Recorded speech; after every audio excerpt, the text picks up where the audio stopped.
love to know how you feel about American actresses who are not fighting their age, and how you approach that whole issue of picking a role and being glamorous or not glamorous in a given part. Well, I guess it's good to be able to go back and forth. I mean, it's fun to play glamorous characters. I can't lie, and I feel like I've been lucky in the movies that I've gotten to play my share. I guess I always knew that part of that is very much glamour in the old sense of the word, that part of it is being created because of the lights and the cinematography and all of that. And that's good fun, and I've enjoyed that. I've always also liked the real nitty-gritty part of acting. I always did because I started on the stage, and that's really all I wanted to do was be a classical actress. And the whole thing about movies and getting interested in doing movies came later for me. And I did quite a bit of acting before I ever really thought about what I looked like when I was acting. I don't know if that makes any sense, but I remember, and it's still sometimes I watch myself and I'm very critical. Sometimes I enjoy it, and I think, oh, that's good. And then other times I'll be very critical of myself. So that happens. Aging in front of the camera, sometimes I think, wow, I look older. And then I think, well, yeah, of course I do. I am. So I don't know. I don't. Well, in this particular role, mother and child, yeah. you definitely start out, very unglamorous, yeah. and vulnerable, yeah. and not as, you make her, you show her with all of her scars and flaws and everything. Yeah. No, I wanted that.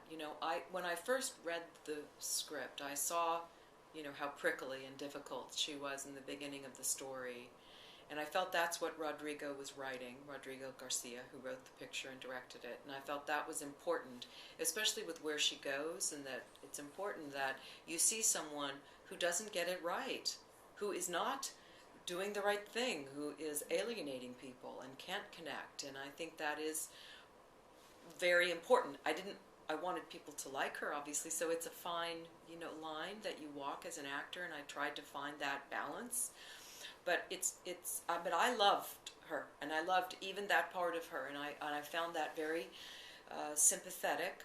I also felt that there was something very human about her, and I really wanted that to be, as much as I could do, she's a regular woman. She's a woman you meet in the grocery store in Northridge, who's cranky, who for some reason, she's disappointed. Yeah, and I feel like I understood why.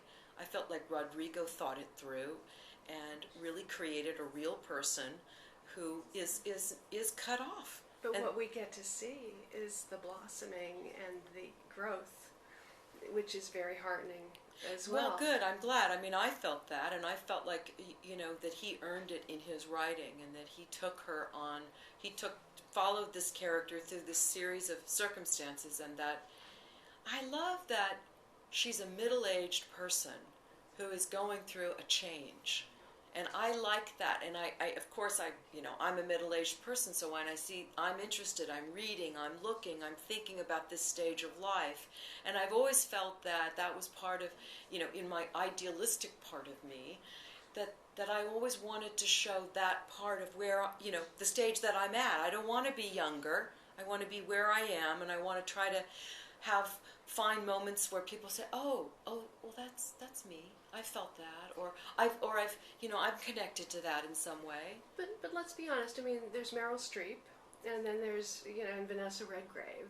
Actresses who've allowed themselves to be exactly who they are at whatever age they are. And then there are a lot of other actresses who obviously work hard to try to stay younger. Yeah. How do you feel about that as a professional actress? There's a lot of pressure. People ask you about it all the time, and and by the way, what I find interesting is that in the world that I'm in, I live in LA, but also around the country, in New York, it's not just actresses. Oh, it's God, like, no. That's right. Yeah. I'm sure you see it in your peers, in your professional relationships. It's like I see this among all women, that there's this, people are feeling this pressure. They're not supposed to get older. They're not supposed to have wrinkles, or they somehow are made to feel bad about it. And I mean, I could go as a feminist, I could go off in a whole other direction that I won't do in terms of the. Well, there's a book, because I did a play recently that had a lot of feminism in it, and one of the books, and I read a lot of Female stuff. of the Species? Yeah, and I read a lot of stuff, and one of them was called Selling Anxiety. Okay, so even the title kind of tells you that there's something to all of this, which is involved in making money. But it's Capitalism. not capital. But it's not just that. It's also something deeper.